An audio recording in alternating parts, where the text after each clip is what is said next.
Magandang umaga mga kasama. Sabi sa Ebanghelyo ni San Lucas, chapter 15, "There will be rejoicing among the angels of God over one sinner who repents." Ang ating Panginoon ay natutuwa sa mga nagbabago ng kanilang loob, yung mga nagbabago ng buhay. Kaya magandang tanungin natin sa ating mga sarili, tayo ba pag meron tayong kapwa, katrabaho na nagbago ng loob o nagbago ng kanilang pamumuhay, tayo ba ay nagagalak? Tayo ba ay natutuwa sa kanilang pagbabago? Sana meron tayong ganitong banal na kagalakan sa mga kapatid natin na dati ay napapariwara, umiiba ng landas, na ngayon ay nagbabago.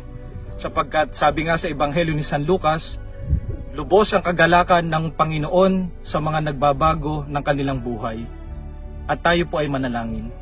Panginoon namin Diyos, kayo po ang pinagmumulan ng pagbabago. At kayo po ang Diyos na pinagmumulaan ng lahat ng awa.